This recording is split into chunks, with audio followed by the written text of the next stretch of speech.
Since the dawn of time, humans have asked one question. What is knowledge? And where do you get it? Is it free? Or do you have to pay quite a lot for it?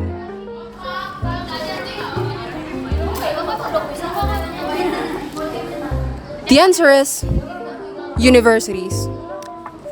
And you do have to pay quite a lot for it. This is an undergraduate thesis, and every undergraduate student in Indonesia must write one before they leave. It could take months, sometimes years. One person, I'm told, is still in there. The undergraduate thesis exists so that students can contribute something original to the human knowledge. And that raises the question, what if they have nothing original to say?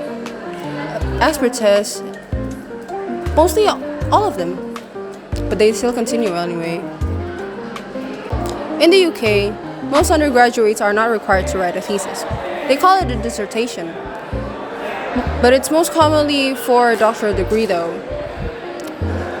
I guess they just churns out PhDs like it's another Tuesday. Indonesian students must defend their thesis in front of a panel of lecturers. They dress formally. They prepare for weeks. The lecturers then ask very difficult questions and then decide whether the student's entire academic existence was worth it. In Britain, the closest equivalent is to a job interview at Nando's. When an Indonesian college student finally submits their final thesis, some of them may cry because they did it, because it's over, because they did 6 months on a linguistic amplification of something very specific that no one will ever read.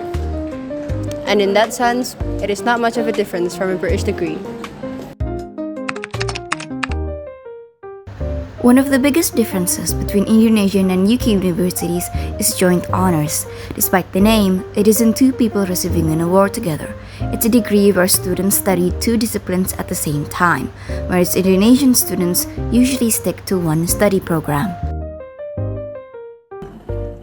Not to say that one program is less than the other, they just prioritize different things in a student's life.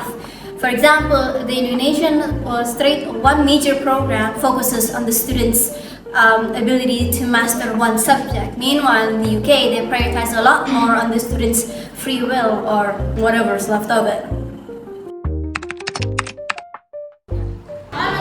The purpose of a university is to provide higher education. But before you can receive higher education, you have to prove yourself that you are educated enough and become the smartest among the others. So, in Indonesia, many classes are centered around lectures. Students attend the university scheduled around the time of the week, and then they listen to the lectures, taking notes, or sometimes you go to class to look at the left side of the PowerPoint, wondering if this will ever end. In the UK, they also have their own culture, especially in the teaching system. The UK students usually have fewer classroom hours because they are expected to spend most of their time studying on their own. And this is very common practice in the UK. Tuition fees mainly provide the access to prestigious universities, excellent research facilities, and world-class libraries.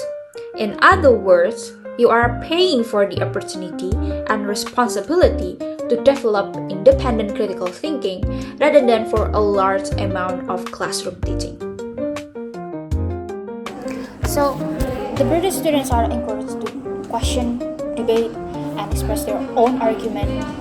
And actually, in Indonesia, the students also encouraged to question, but usually it follows after the lecturer says, "Any questions?" and it will be followed by 10 seconds of full silence. So, which one is better? The one teaches you by talking to you, or the one teaches you by leaving you to read with 200 pages? Both somehow call it higher education way of learning.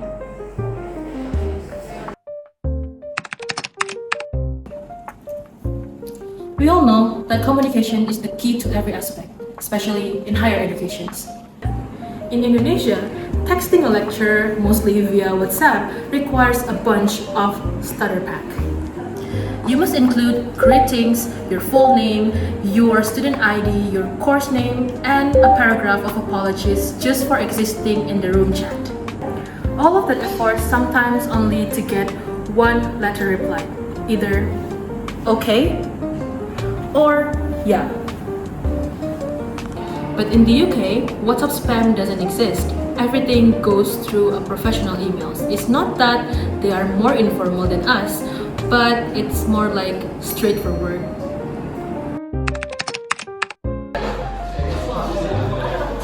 In Indonesia, bachelor's degree takes 4 years, sometimes 5, sometimes I don't want to talk about it. In the UK, it only takes 3 years. Yes, you're right, 3 years, as if they're in a hurry to live.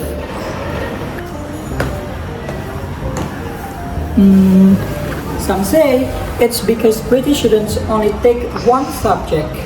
No credits drama, no short semester, or no taking the courses because of killer lectures. So just 3 years and you're out. Meanwhile, in Indonesia, 4 years is the dream, 5 years is reality, 6 years, 7 years. I think it's a personality trait. So, while British students have graduated and start their adult lives, Indonesian students are still deciding if semester 8, semester 9 still counts as a flex or a warning. So, which education system is better? Indonesia encourages students to specialize early, focusing on one field throughout their degree. The UK often offers more flexibility, allowing students to combine subjects or pursue a minor alongside their major. The differences don't stop there though. One emphasizes structured lectures, formal communication, and a thesis. The other expects more independent learning, open discussion, and often a shorter degree. Neither system is objectively better. They simply work differently because they are built around different educational traditions and cultural values.